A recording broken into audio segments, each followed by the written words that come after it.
Nay, alam mo, adik ka na dyan sa pinapanood mo. Eh kasi naman anak, nakakahook tong batang Quiapo. O siya na, Nay, sa kwarto muna ako ha. O sige na anak, tapusin ko lang to ha. Ala, yan yung mga kalaban, bilisan mo! Sino kumakatok? Wala namang tao ah. Lo, tapos na agad? Nakakabiti. Sino kumakatok? Hello?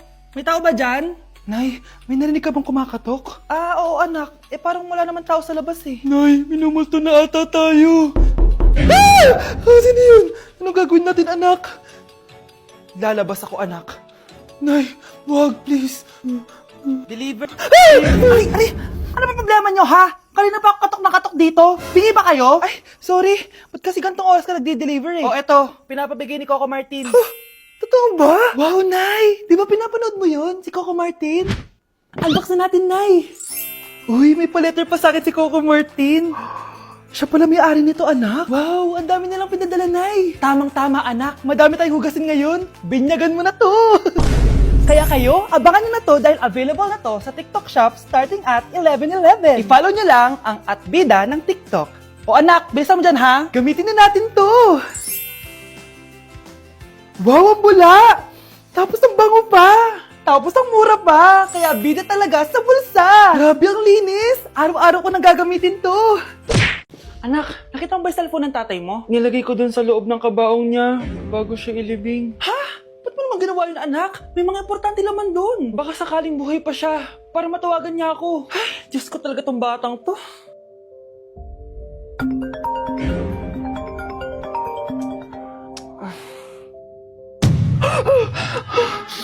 Patawag si tatay.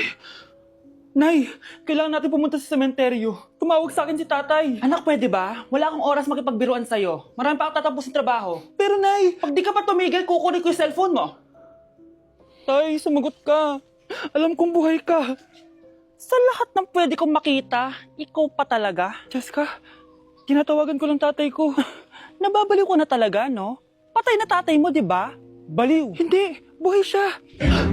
Ito tandaan mo, kapag hindi ka pa tumigil sa kabaliwan mo, susunod ka na sa tatay mo. Sinabihan akong baliw ni Cheska tapos sinaktan niya ako. Totoo naman, di ba? Nabuhay ka. Anak, nabalitaan mo na ba? Ha? Ang alin, Nay? Patay na si Cheska. Natagpuan siyang walang buhay dyan sa may ilog. Ano? Ay, Diyos ko, kawawang bata. Tay, sumagot ka na please. Ikaw! Ikaw ang pumatay sa anak ko! Ano? Eh siya nga to ng away sa akin eh. Ikaw ang huli niyang kasama. Tandaan mo to. Isusunod kita sa tatay mo. Tay, hindi ko na alam gagawin ko. Sinisisi ako ng nanay ni Cheska sa pagkamatay ng anak niya. Natatakot ako. Anak, yung nanay ni Cheska. Oh, bakit Nay? Pinatay daw. Binitin sa may puno. Ano? Nakakatakot na dito sa barangay natin, anak. Sinong pumapatay sa kanila? Nay, may tao. Sino po sila? Magandang araw po. Ako po si Detective Jason. Ako ang may hawak sa investigation case sa pagkamatay ni Cheska at ng kanyang nanay. Bakit kayo nandito? Dahil dito.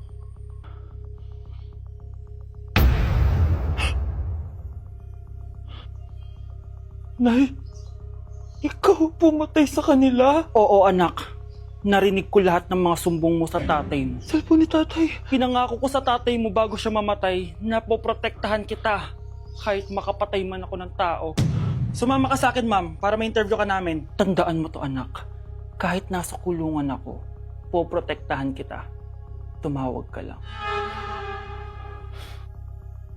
Delivery po. Anong delivery? Parang wala naman ako in-order, kuya. Eh, nakasulat po dito, Susan. Kayo po ba yun, ma'am? Oo. Sige, baka nakalimutan ko lang. Nay, ano po yan? Cellphone? Di ba mahal to? Opo, Nay. Paano ka nakabili niyan? Siguro nanalo ng raffle si nanay. Nay? Oo, anak. Bakit? Nabalitaan niyo na ba, Nay? Uso yung mga scammer ngayon. Totoo ba? Grabe na talaga ngayon, anak. Sabi sa nakita ko, Nay, nang scam daw siya ng mamahaling cellphone gamit ang credit card ng ibang tao. At ito pa yung malala, Nay. Nang scam daw din siya ng pera. Delivery po. May delivery ata, anak. Delivery po. Ikaw na naman, kuya. Susan po ulit, ma'am. Eh, wala naman nga ako in-order. Eh, wala akong magagawa dyan, ma'am. Sa'yo nakapangalan eh. Sige na po, una na ako. Ano na naman laman neto? Pera? Ito ba yung sinasabi ni Scarlett na galing sa scam? Pero bakit sa akin nakapangalan? Anong gagawin ko dito? Hindi naman ako yung scammer. Nay, may naghahanap po sa inyo sa labas. Ah, anak! Sige, pupunta na ako.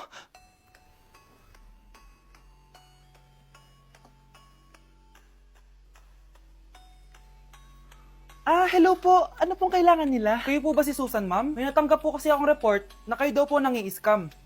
Scammer? Hindi ako scammer, ah. Ma'am, sa'yo nakapangalan ng mga parcel. Kaya sumama ka na sa amin. Hindi nga ako scammer!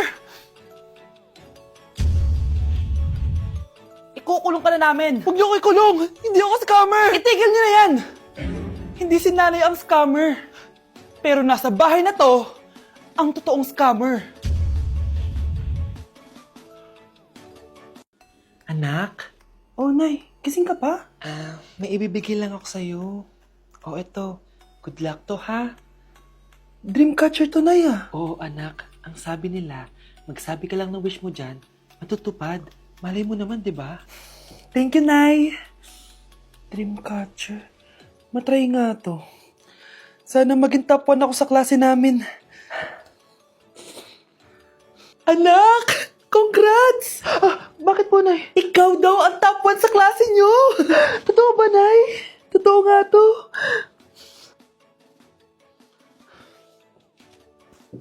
Oh, anak, saan ka galing? Nag-apply ako sa trabaho. Ayoko naman maging pabigat sa inyo habang buhay. Sana makabawi na ako sa inyo. Ba't di mo nalang i-wish yan sa Dreamcatcher? Malay mo naman, di ba? Oo nga, no, Nay. Nay! Tanggap na ako sa trabaho! Laki pa ng sahod ko! O, di ba? Sabi ko naman sa'yo, anak eh. Deserve mo yan. Nay, sa wakas, makakabawi na rin ako sa inyo. Bes, alam mo, ang yaman mo na. Bakit di ka pa mag-asawa? Ay naku, Bes. Kung may magkakagusto man sa akin, ang gusto ko, mabait at responsable. Parang si Joshua. Naku, Bes, si Joshua pa. Puro trabaho yan. Hi, Scarlett. Pwede ba tayong mag-lunch together mamaya? Sure, sige. Saan ba? Ayun. Oh, yan ang simula ng love story nyo, ha? Ay, mahal. Grabe.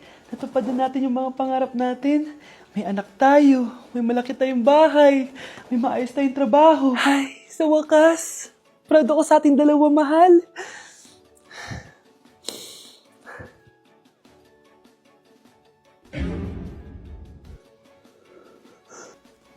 Mahal? Anak ko, binili ko to para sa'yo. Bagay sa'yo to. Ang ganda, di ba? Wow, Nay, ang ganda. Parang feeling yan pag sinuot ko yan. Sana may ganyan din ako kagandang damit kagaya ni ate. Ayan, marunong ka na magdilig, anak. Ang dali lang pala nito, Nay. I love you, anak. Mahal din kita, Nay. Sana may ganyan din kaming banding ni nanay. Nagugutom na ako.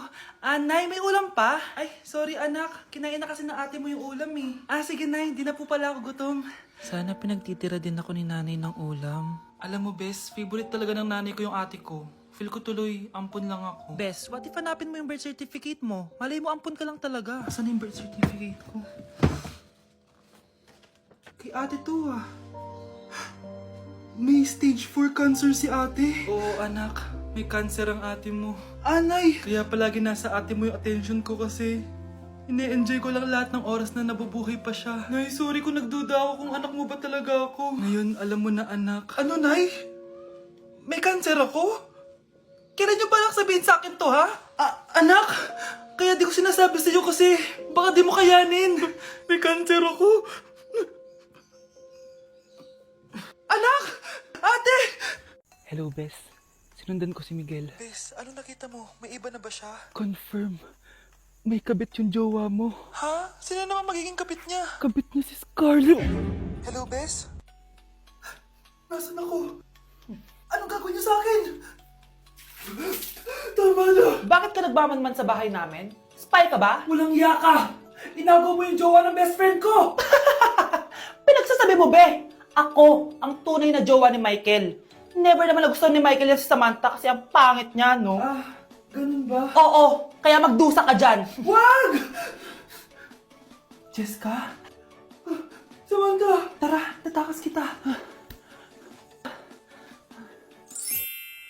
Grabe, Bes! Kung ano-ano na ginawa sa'yo. Ang ganda mo pa din! Be, thanks to the perfect stay, velvet matte cushion, na Skintific. Bago ako pumunta dito para sundin si Miguel, nag-apply na ako neto. Dahil long-lasting ito, high coverage, and waterproof, siguradong all day fresh ka. We, talaga ba? O eto? O diba? Ang ganda ko pa din. Hindi na kailangan mag-retouch. Ang gagaling nyo din, no? At may tagapagligtas ka pa. Si Samantha? Samantha? Ikaw ba yan? Anong ibig sabihin nito? O diba? Ako ang tunay na jowa nito ni Miguel. At ikaw, kabit ka lang. Pero walang iya ka. Pero babe, ikaw na mahal ko ngayon. Tingnan mo nga itsura niyan. Wala akong pake! Magsama kayo ng pangit na yan! Lumayas na kayo dito! Ang dadrama nyo, ha? Basta ako, ganda lang ang ambag ko. Nay, punta tayo sa mall. Wag muna ngayon, anak, ha? Madami kailangan na tapusin na trabaho si nanay. Sige po, Nay. Palagi nilang busy si nanay. Ako na lang mag-isa lalabas. Diyos ko po, anong oras na? Di pa pala kami kumakain ng anak ko. Anak, anong gusto mong ulam? Nasaan na ako? Hala, si Teddy na dumihan na. Ano yung gumagapang? Anak! Pumunta yun. Mare! Yung anak mo! Oh, Mare, nasa inyo na naman yung anak ko? Pasensya ka na, ha? Makulit talaga yun. Mare! Patay na yung anak mo! Natagpuan nilang wala ng buhay kasi natuklaw siya ng ahas. Bakit di mo siya binabantayan, ha? Ano? Anak? Hindi. Anak? Ma'am, wag po muna tayo lumapit. Iniimbestigan pa po namin yung bangkay. Anong bawal? Anak ko yun, oh!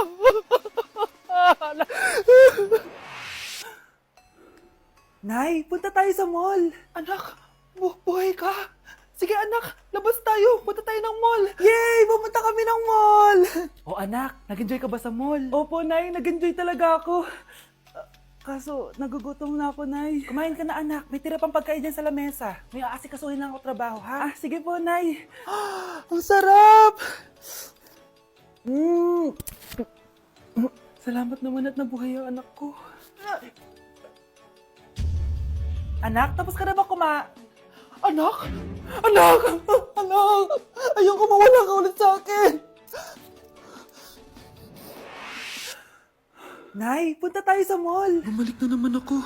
May sumpa ata tong kwintas na to. Kailangan kitang itapon para tumigil na tong sumpa na to.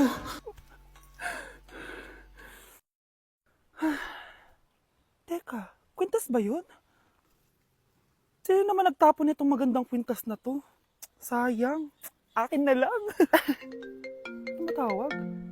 Hello? Hello, ma'am. Kayo po ba yung nanay ni Samantha? Nabangga po kasi siya. Kailangan pumunta dito sa ospital. Nasagasaan anak ko!